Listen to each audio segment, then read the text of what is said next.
Analicemos la sección titulada Daniel capítulo 6, el intento de unión de iglesia con el Estado. Daniel capítulo 6 es el equivalente de Daniel capítulo 3. En dicho capítulo, en Babilonia, también se intenta la unión de iglesia con el Estado, cuando Nabucodonosor levanta la estatua toda de oro y exige adoración hacia ella. Siendo Nabucodonosor rey representando el poder civil, y al dar la orden de adoración a la imagen, algo religioso, él intenta unir la iglesia con el Estado. Sin embargo, en el imperio de Babilonia, esa unión fue destruida por los 3 hebreos, ellos siendo religiosos. Un dato curioso, en Daniel capítulo 3, el ausente es el profeta Daniel, pero en Daniel capítulo 6, los ausentes son los 3 hebreos, Sadrach, Mesach y Abednego. El que hace frente a la situación es el profeta Daniel en el imperio de los medos y los persas. Dicha unión se intentó cuando el rey Darío decreta que durante 30 días nadie puede orar a otro Dios o hacer cierta petición a otra deidad más que a su propia persona. Él ocupa la posición de la divinidad, de Dios. Sin embargo, ese intento fue fallido porque en el imperio de Medo-Persia, Daniel destruyó esa unión con su fidelidad hacia el verdadero Dios. En la Edad Media, Martín Lutero hizo pedazos la unión de iglesia y Estado en el imperio de Roma papal. Analicemos la sección titulada Daniel, tipo de Cristo. Leamos el libro La Educación. En la página 53, José y Daniel demostraron ser fieles. Contemplaron en ellos una ilustración del amor de Cristo. Es decir, la vida de José y de Daniel ilustraron la vida de Cristo. En el caso de José, dice el libro Patriarcas y Profetas en la página 385. José fue el representante de Cristo. En el caso de el profeta Daniel, vamos a leer la descripción en Daniel capítulo 6, el verso 4. Entonces los presidentes y gobernadores buscaron ocasión contra Daniel en algún asunto del reino, pero no pudieron hallar ninguna ocasión o falta, porque él era fiel y ningún vicio ni falta había en él. El libro Profetas y Reyes nos comenta este verso en la página 401. Daniel, aunque era hombre de iguales pasiones que las nuestras, la pluma inspirada le describe como sin defecto. Entonces Daniel era sin defecto. Veamos lo que nos dice la Biblia en Éxodo, el capítulo 12, el verso 5, hablando del Cordero de Pascua. El Cordero será sin defecto. Ese Cordero representaba a Cristo y debía ser sin defecto, porque Cristo era sin defecto. Implica entonces que Daniel era sin defecto y Cristo también fue sin defecto. Por eso decimos que Daniel fue tipo de Cristo. En este caso, Cristo fue el antitipo. Analicemos la sección titulada Daniel en el palacio de los 5 leones. Veamos lo que nos describe el sabio Salomón en Proverbios, capítulo 19, el verso 12. Como rugido de león es la ira del rey. Basado en este texto, un león bien puede representar a un rey. Daniel, como bien es conocido, estuvo en el imperio de Babilonia y en el imperio de los medos y los persas. Estando Daniel en el imperio de Babilonia, él estuvo relacionado con 3 reyes. En nuestro análisis, con 3 leones. En el imperio de los medos y los persas, Daniel estuvo relacionado con 2 leones. En nuestro análisis, veámoslo en esta ilustración. Número 1, el rey Nabucodonosor, un león. Número 2, el rey Nabonido, un león. Número 3, el rey Belsasar, otro león. Número 4, el rey Darío, otro león. Número 5, el rey Ciro, otro león. 5 leones en total. Daniel tuvo que estar relacionado en el palacio con estos 5 leones. Pero también Daniel capítulo 6 nos describe que Daniel tuvo que enfrentar a leones literales en el foso.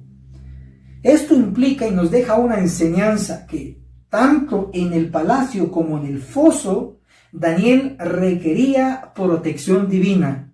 Y él tenía un secreto para mantenerse protegido. Era la oración. Él sabía la posición correcta y sabía la dirección correcta para realizarlo. Nosotros debemos seguir también su ejemplo y de seguro estaremos 100% protegidos por la mano divina. Contestemos la pregunta: ¿por qué Daniel oraba de rodillas viendo hacia Jerusalén? ¿Debemos seguir su ejemplo? Leamos Daniel capítulo 6, el versículo 10. Cuando Daniel supo que el edicto había sido firmado, entró en su casa, donde tenía las ventanas de su cámara alta abiertas hacia Jerusalén. Y como solía hacerlo antes 3 veces, se arrodillaba y oraba y daba gracias a Dios. ¿Dónde aprendió Daniel a orar de rodillas y viendo hacia Jerusalén? Leamos lo que nos dice la Escritura en Segunda de Crónicas, el capítulo 6, el verso 13. Porque Salomón había hecho una plataforma de bronce y se hincó de rodillas ante toda la congregación de Israel. Vemos que Daniel aprendió de Salomón el orar de rodillas. Ahora veamos la dirección. Segunda de Crónicas, el capítulo 6, el verso 36. Cuando pequen contra ti, pues no hay hombre que no peque, y te enojes con ellos, y los entregues ante sus enemigos para que los lleven cautivos a tierra lejana o cercana. Debo comentar que esta es la oración de rodillas de Salomón cuando dedicó el templo. Segunda de Crónicas, capítulo 6, el verso 38. Si se convierten a ti de todo su corazón y de toda su alma en la tierra de su cautiverio, y oran hacia la tierra que tú diste a sus padres, hacia la ciudad que elegiste y hacia la casa que edifiqué a tu nombre. Obsérvese que Salomón le encarga a Dios, le solicita al Ser Altísimo que cuando el pueblo fuera llevado cautivo por su rebeldía, que cuando los arrepentidos oraran y viendo hacia la tierra de sus padres, Tierra Santa, y oraran hacia la ciudad santa, Jerusalén, y oraran hacia la casa, el templo que él había construido.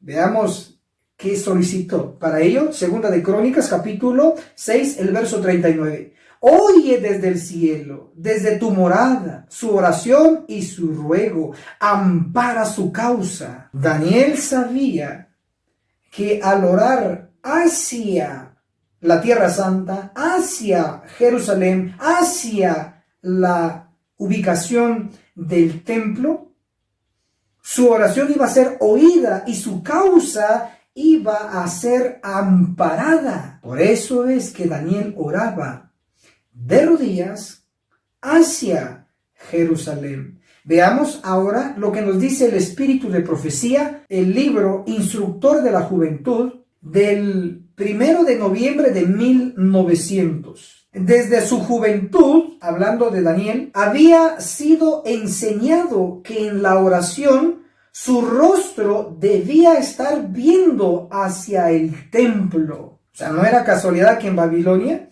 él aplicó esa dirección de su oración hacia Jerusalén, porque había sido enseñado. Cuando Daniel oraba de rodillas, viendo hacia Jerusalén, debe de quedar claro que la ciudad ya estaba destruida, el templo estaba destruido. Sin embargo, la petición de Salomón a Dios, que cuando estuvieran cautivos, los arrepentidos oraran hacia la dirección de Jerusalén, de la Tierra Santa, que Dios atendiera a esas oraciones. Eso seguía vigente. Lo sabemos porque Daniel así lo aplicaba. Eso se puede leer en Daniel capítulo 6, el verso 10. A pesar de que el templo y la ciudad estaban destruidos, sin embargo, el territorio seguía estando. Hoy nosotros estamos en una situación similar que Daniel.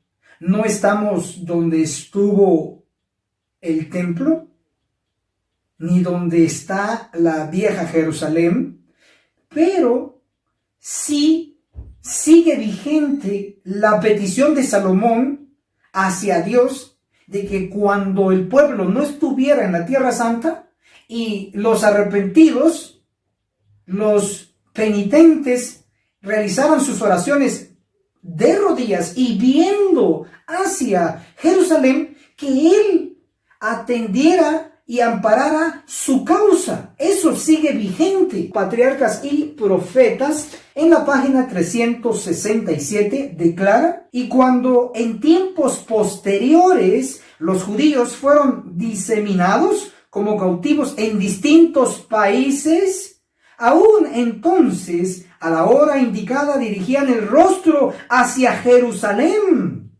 y elevaban sus oraciones al Dios de Israel. En esta costumbre, los cristianos tienen un ejemplo para su oración matutina y vespertina. No solamente hay que orar en la mañana, al mediodía y en la tarde, sino que también tenemos un ejemplo en Daniel y los judíos en el modelo de oración. En este caso, Daniel específicamente y los judíos fieles bíblicos oraban de rodillas hacia la dirección de la Tierra Santa. Entonces, hoy revelamos el secreto de Daniel. El libro Patriarcas y Profetas, en la página 367.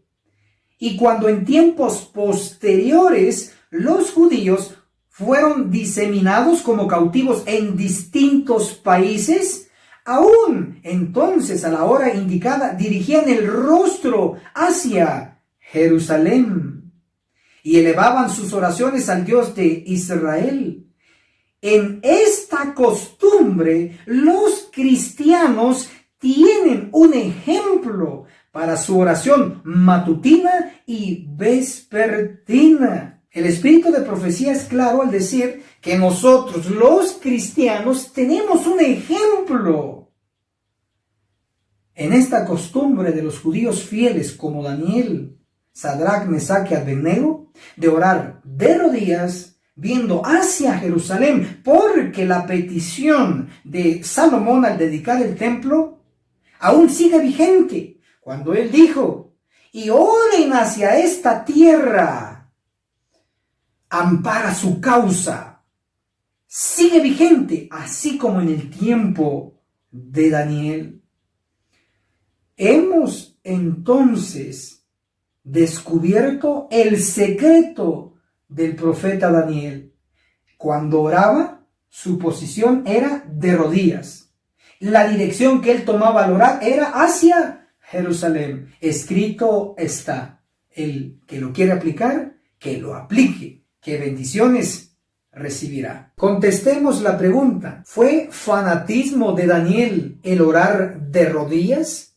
Daniel capítulo 6, el verso 10, la última parte, declara: y como solía hacerlo antes 3 veces, se arrodillaba y oraba. Veamos esta pequeña ilustración. Daniel es llevado cautivo cuando tiene 18 años. Según Testimonios para la Iglesia, el tomo 4, en la página 562. Daniel, con 18 años, estando en Babilonia, hasta que llega Darío y toma y conquista Babilonia, habían transcurrido 62 años. 62 años los convertimos a días. Cada año bíblico tiene 360 días. Entonces hagamos una multiplicación. 62 años por 360 días igual 22.320 días. Quiere decir que Daniel, en el período del imperio de Babilonia, oró durante 22.320 días. Pero él no oraba una vez al día, sino que oraba 3 veces. Entonces, estos días multipliquémoslo por 3. 22.320 días por 3 veces igual 66.960 veces que oró de rodillas Daniel. Implica entonces que Daniel tenía sus rodillas marcadas. Eso es impresionante. Por eso surge la pregunta: ¿fue fanatismo de Daniel el orar de rodillas tantas, pero tantas veces durante tantos años?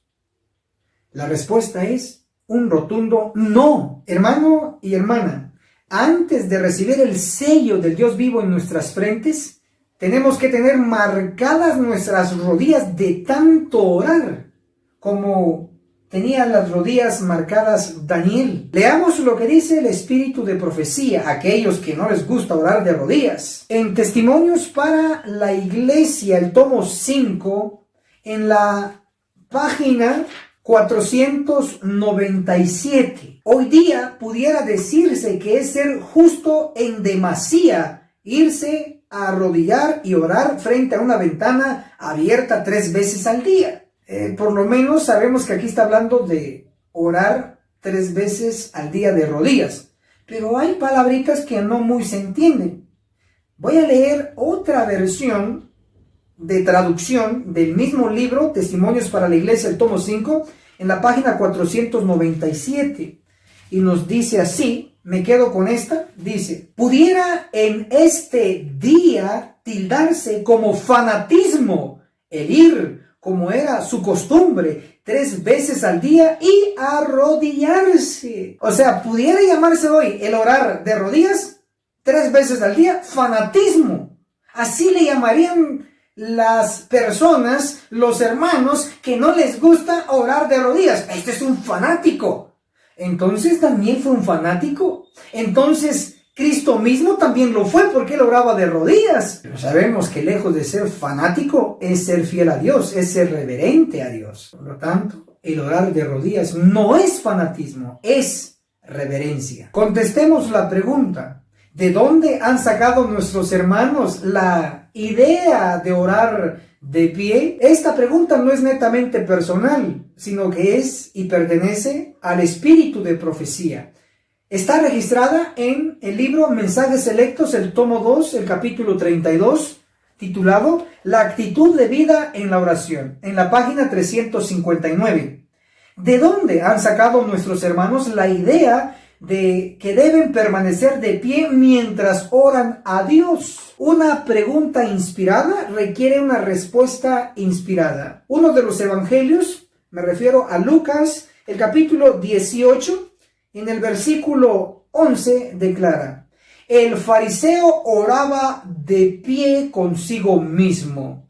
Ya tenemos parte de la respuesta. El fariseo oraba de pie. Veamos que sigue comentando el espíritu de profecía en el libro Mensajes Selectos, el tomo 2, el capítulo 32, la actitud de vida en la oración, en la página 361. Es posible que, a pesar de toda la luz que Dios ha dado a su pueblo acerca del tema de la reverencia, los ministros, los directores y los profesores de nuestros colegios, por precepto y ejemplo, enseñen a los jóvenes a permanecer erguidos durante la devoción, tal como lo hacían los fariseos? El mismo libro, en la página 362. No estéis en pie con una actitud farisaica al ofrecer vuestras oraciones a Dios. No confiéis en ella, sino postraos con frecuencia de rodillas delante de Dios para adorarle. Entonces, ¿de dónde trajeron la idea nuestros hermanos de orar de pie? De los fariseos, los enemigos que atacaban a Cristo. Veamos qué más dice la palabra de Dios. Mateo capítulo 6, el versículo 5. Palabras directas de Cristo. Cuando ores, no seas como los hipócritas que gustan orar de pie en las sinagogas y en las esquinas de las calles para ser vistos por los hombres. Os aseguro que ya tienen su recompensa. Entonces, ¿de dónde han traído la idea nuestros hermanos de orar de pie? Número 1, de los fariseos. Número 2, de los hipócritas. Los judíos actuales, los descendientes de aquellos judíos que crucificaron a Jesús, oran de pie. Por un par de razones. Y podemos mencionar algunas. Número 1, porque Cristo oraba de rodillas. Por lo tanto, no quieren parecerse a Cristo. Número 2, porque los discípulos de Cristo, es decir, los cristianos, oraban y oramos de rodillas. No quieren parecerse a nosotros, los cristianos. Además de ello, número 3, los judíos oran de pie porque no quieren parecerse a los musulmanes, que ellos se postran, no solamente se arrodillan, sino completamente se postran. Por ello, los judíos prefieren orar de pie, a pesar de que en las Sagradas Escrituras, en el Pentateuco, en la Torá, está escrito por precepto y por ejemplo que debe ser la oración de rodillas. Analicemos la sección titulada Los adventistas del séptimo día están perdiendo el espíritu de reverencia. No lo digo yo, está escrito en el libro Mensajes Selectos, el tomo 2, el capítulo 32, en la página 363. Vivimos en tiempos peligrosos. Los adventistas profesan ser el pueblo de Dios, que guardan los mandamientos, pero están perdiendo su espíritu de devoción. El espíritu de reverencia a Dios enseña a los hombres cómo deben aproximarse a su Hacedor. El hombre debe ponerse de rodillas como un súbdito de la gracia. Ahí está escrito, solo he leído. ¿Estamos perdiendo el espíritu de reverencia? Debemos orar de rodillas, según lo que leímos. Pero no siempre se podrá orar de rodillas por ciertas circunstancias. Leeré esta cita también para mantener un equilibrio. Y para aquellos que utilizan esta cita como excusa barata, digo porque lo utilizan mal. En la página 365 dice: no siempre es necesario arrodillarse para orar. Cultivad la costumbre de conversar con el Salvador cuando estéis solos, cuando andéis o estéis ocupados en vuestro trabajo cotidiano. Dice cuando andéis, está hablando de caminar. Cuando estén en vuestro trabajo. Es obvio que si estamos caminando, no podemos lógicamente arrodillarnos. Si estamos en el trabajo, tampoco podemos arrodillarnos. Estas son oraciones circunstanciales. Como está, usted va a orar. Si está en el avión, va a orar como está. Si va en el bus, va a orar como está. Está en el mercado, va a orar como está. Isaías, el profeta del Evangelio, en el capítulo 56, el versículo 7, declara: y yo los llevaré a mi santo monte, y los alegraré en mi casa de oración. Sus holocaustos y sacrificios serán aceptos sobre mi altar, porque mi casa será llamada casa de oración para todos los pueblos. Cuando está en el trabajo, ore como quiera y pueda. Cuando está caminando, pues ore caminando. Pero cuando está en la casa de Dios y tiene bien sus rodillas, acuérdese que no es cualquier casa, es casa de oración. Debe hacerse de rodillas. Leamos el libro Obreros Evangélicos en la página 187. Tanto en el culto en público como en privado es privilegio nuestro doblegar las rodillas ante el Señor cuando le ofrecemos nuestras peticiones. Jesús, nuestro modelo, puesto de rodillas, oró. Acerca de sus discípulos está registrado que también oraban puesto de rodillas. Pablo declaró: doblo mis rodillas al Padre de nuestro Señor Jesucristo. Al confesar ante Dios los pecados de Israel, Esdras estaba de rodillas. Daniel hincábase de rodillas 3 veces al día y oraba y confesaba delante de su Dios. Observamos entonces que varios personajes como Cristo, nuestro modelo, oraban de rodillas, incluyendo Daniel también. Dice que es nuestro privilegio orar de rodillas. Pero hay otra cita más enfática. En lugar de utilizar la palabra privilegio, utiliza el término deber. El libro Mensajes Selectos, el tomo 2, el capítulo 32, en la página 360, declara: tanto en el culto público como en el privado, nuestro deber consiste en arrodillarnos delante de Dios cuando le ofrecemos nuestras peticiones. Este acto muestra nuestra dependencia de Él. Dice que en nuestra adoración en público o en privado es nuestro deber arrodillarnos delante de Dios. Escrito está. Analicemos la sección titulada El diablo, sus ángeles caídos y sus agentes humanos odian que oremos de rodillas. Comprobémoslo. El instructor de la juventud de 1 de noviembre del año 1900, Daniel era un hombre de oración. 3 veces al día se arrodillaba delante del Señor. Y Satanás dijo a sus enemigos que su destrucción pudiera ser fraguada sobre esa base. Entonces Satanás, ¿en dónde atacó a Daniel? A través de sus oraciones que la realizaba de rodillas. ¿Por qué? Porque odia esa posición correcta para orar.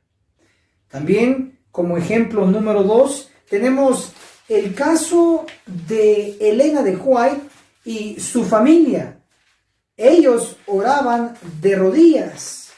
Leamos lo que dice la pluma inspirada en Dones Espirituales, el tomo 2, en la página 80 en inglés. Declara: mientras postrados ante el Señor, 2 de nuestros más impíos y profanos vecinos entraron por la puerta y prorrumpieron sobre nuestro culto diciendo: ¡arriba! ¡Levantaos de vuestras rodillas! No pusimos atención a la interrupción. Más bien continuamos orando.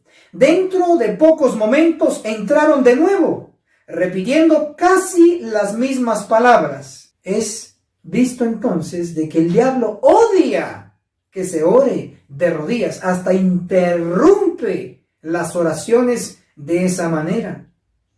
Sigo leyendo. La misma tarde un oficial fue enviado a visitarnos. Él le dijo que le habían llegado quejas que perturbábamos la paz del vecindario con ruidosas oraciones, a veces orando por la noche, y le fue pedido que atendiera el asunto.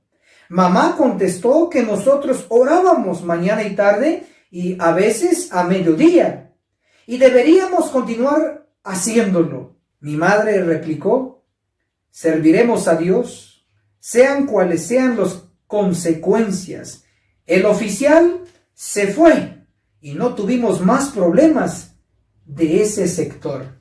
Es evidente entonces que el diablo odia las oraciones de rodillas, y todos esos agentes humanos del diablo dentro de la iglesia son aquellos que les hierve la sangre, como ellos mismos lo dicen, cuando oramos de rodillas. Cuando dice el líder que está al frente: pongámonos de pie, vamos a orar.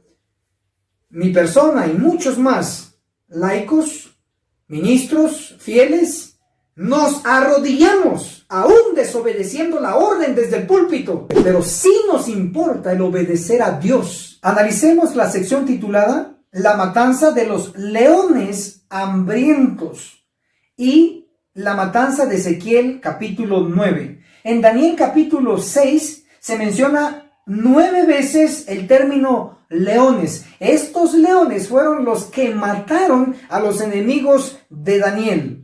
Esto está registrado en Daniel capítulo 6, el verso 24.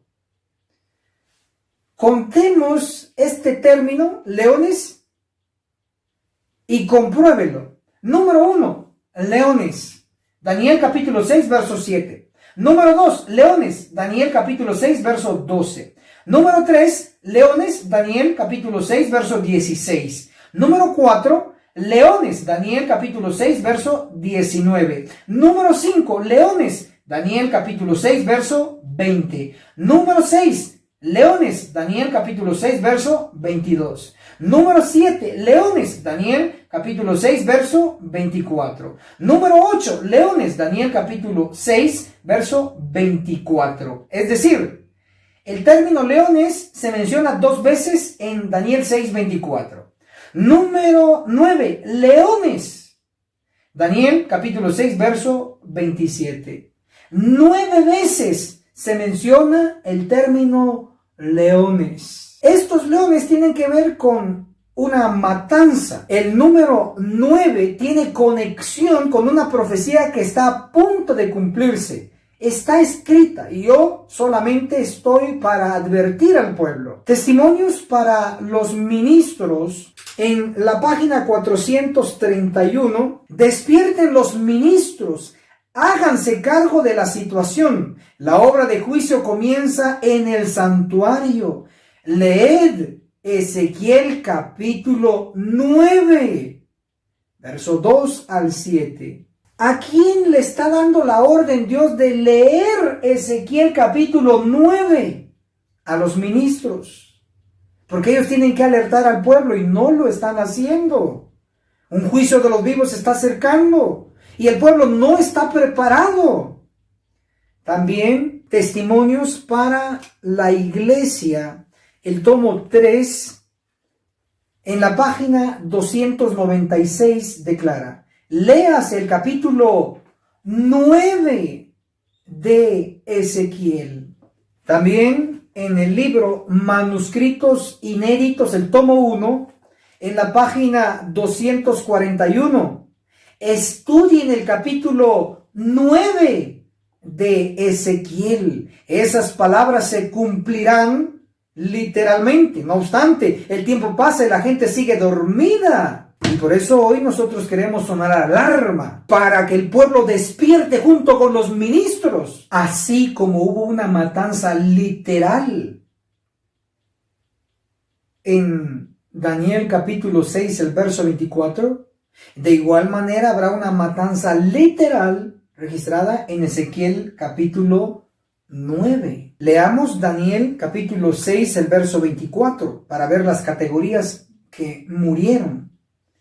Y por orden del rey fueron traídos los que habían acusado a Daniel, y fueron echados en el foso de los leones. Ellos, sus hijos, sus esposas, y aún antes de llegar al suelo del foso, los leones se apoderaron de ellos y quebraron sus huesos. No solo murieron los culpables directos, los que acusaron a Daniel, sino que sus hijos y sus esposas, es decir, sus familias, murieron. Y esto no es nuevo. Ya en la antigüedad se había dado ciertos casos. Por ejemplo, el de Números, capítulo 16, el versículo 27. Y se apartaron de las tiendas de Coré, Datán y Abiram. Y Datán y Abiram salieron y se pusieron a la entrada de sus tiendas con sus esposas, sus hijos y sus niños. Números capítulo 16, verso 32. La tierra abrió su boca y se tragó a ellos, a sus familias y a todos los hombres de Coré y a toda su hacienda. Nuevamente murieron los culpables directos, Coré, Datán y Abiram, pero junto con ellos sus hijos, sus esposas, es decir, su familia. También tenemos otro caso, Josué capítulo 7, el verso 24. Entonces Josué y todo Israel tomaron a Acán, hijo de Zera, el dinero, el manto, el lingote de oro, sus hijos e hijas, sus bueyes, asnos y ovejas, su tienda y todo lo que tenía, y lo llevaron al valle de Acor. Verso 25. Y dijo Josué: ¿por qué nos turbaste? Túrbete el Eterno en este día. Y todos los israelitas los apedrearon y quemaron. No solo fue Acán el ladrón, pecador directo, sino que su esposa, sus hijos, sus hijas y sus animales domésticos juntos fueron apedreados y quemados. Vemos entonces que estos casos son reales y ocurrieron literalmente. De igual manera, en nuestro tiempo está pronosticado una matanza que lo van a realizar los santos ángeles por orden directa de Cristo. Ezequiel capítulo 9, el verso 6, y está descrita la orden de Cristo hacia sus ángeles. Matad a viejos, jóvenes, doncellas, niños y mujeres, hasta que no quede ninguno, pero no toquéis a ninguno que tenga la señal. Y empezad desde mi santuario, y empezaron pues desde los ancianos que estaban ante el templo. Habrá una matanza de 5 categorías. Son las categorías que hoy están en la iglesia. Sin embargo, veremos enfatizando que no solo van a morir los pecadores directos, en este caso serían los padres, sino que también los indirectos, los hijos e hijas. Leeremos lo que dice el Espíritu de Profecía inspiradamente, cartas y manuscritos con anotaciones, tomo 1, de Elena G. de White, en la página 409. Vi que ustedes estaban criando hijos para ser talados por el ángel destructor. La nota para este comentario de Elena de White es el siguiente: una alusión a la visión del juicio en Ezequiel 9. Dice que estos padres estaban preparando a hijos para ser talados por el ángel destructor. El mismo libro, Cartas y Manuscritos con Anotaciones, tomo 1, de Elena G. de White, en la página 412. Padres, tomen esta tarea seriamente, pues el ángel destructor pronto pasará y destruirá a viejos y jóvenes, hombres, mujeres y niños pequeños. ¿Cómo deben de tomar este tema los padres? Seriamente. Esto no es un juego. No es un juego de repetición tras repetición en cada tema que exponemos. Es un tema serio, por eso es que lo resaltamos en cada oportunidad que Dios nos da para alertar a su pueblo. En este caso a usted. No es juguete, esto es serio. Ayude a salvar y advertir a otras familias enteras, porque el ángel destructor agarrará parejo, padre, madre, hijos, hijas, etc. Si no tienen el sello del Dios vivo en sus frentes, serán talados, cortados. También Elena de White escribió en la Review and Herald del 19 de septiembre del año 1854, en la página 45 y 46. El ángel destructor pronto saldrá nuevamente. Si dice nuevamente, ya salió una vez. El ángel destructor pronto saldrá nuevamente, no para destruir únicamente a los primogénitos. Eso está registrado en Éxodo 12. El ángel destructor pasó y mató al que no tenía la sangre del cordero en la puerta, entró y mató al primogénito. El ángel destructor pronto saldrá nuevamente, no para destruir únicamente a los primogénitos, sino para matar a viejos, jóvenes, a vírgenes, a niños y a mujeres que no tienen la señal. Pronto saldrá, aún no ha salido a ejecutar su tarea el ángel destructor. Esta advertencia que suene en nuestros oídos y que sea proclamado desde los techos y muchas familias sean salvadas, porque millones de familias lamentablemente perecerán. Escrito está. Léase Ezequiel capítulo 9. La buena noticia es que Daniel sobrevivió a la matanza de los leones hambrientos, y nosotros también podemos sobrevivir a la matanza que realizarán los ángeles en la iglesia. Si encontramos el secreto de Daniel, el medio que utilizó para sobrevivir, nosotros lo podemos utilizar y sobreviviremos a la destrucción que se acerca. Daniel capítulo 6, el versículo 16 declara: entonces por orden del rey trajeron a Daniel y lo echaron en el foso de los leones. Y el rey dijo a Daniel: tu Dios, a quien tú continuamente sirves, te libre. Daniel servía continuamente a Dios y Darío lo sabía. Si él servía a Dios, entonces Daniel era un siervo. Daniel capítulo 6, el verso 20. Acercándose al foso, llamó a gritos a Daniel con voz triste: Daniel, siervo del Dios viviente, tu Dios a quien tú constantemente sirves, ¿te ha podido librar de los leones?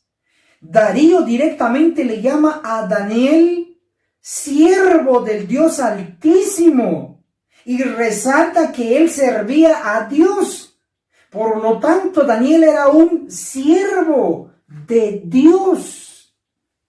Al ser siervo de Dios, él evitó la destrucción de los leones hambrientos. Hoy los que van a sobrevivir la matanza registrada en Ezequiel 9 serán los siervos actuales de Dios, no del hombre.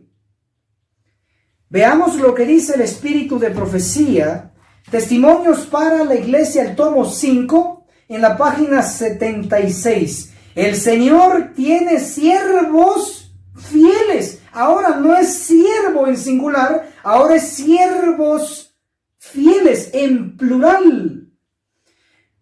Hay almas preciosas ocultas por el momento que no se han postrado ante Baal. Estos siervos actuales no se postran ante los ídolos, pero sí se arrodillan ante el Dios Altísimo.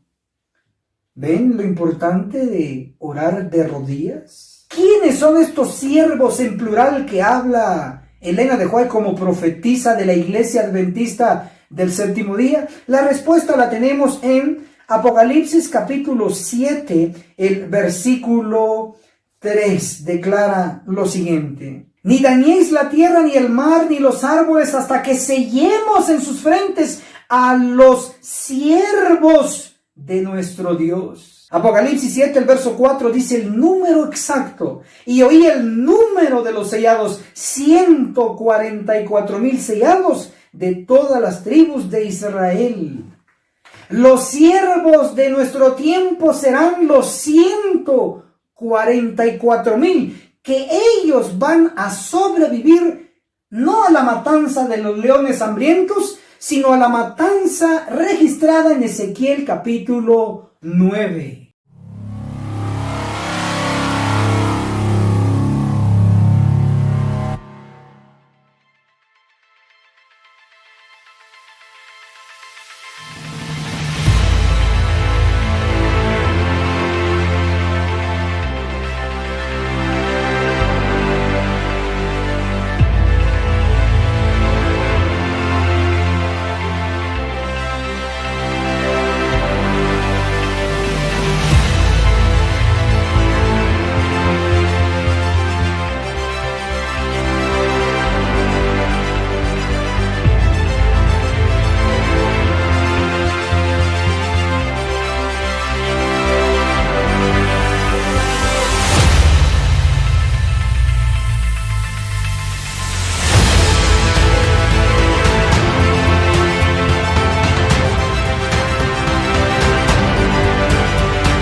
Agencia Misionera AMI te regala una doctrina completa con los siguientes 3 cursos. Apocalipsis, el perfecto arte profético, con el autor, Pastor Enoch Martin, donde se explica todo el libro de Apocalipsis, que consta de 22 capítulos. Daniel, el perfecto arte profético, donde explicamos capítulo por capítulo de dicho libro profético. El testimonio de Jesús, 100% bíblico, que consta de 22 lecciones. Puedes comunicarte con nosotros a nuestro número de WhatsApp, más 502 42 29 77 86. Recuerda, no es vendido, es gratis.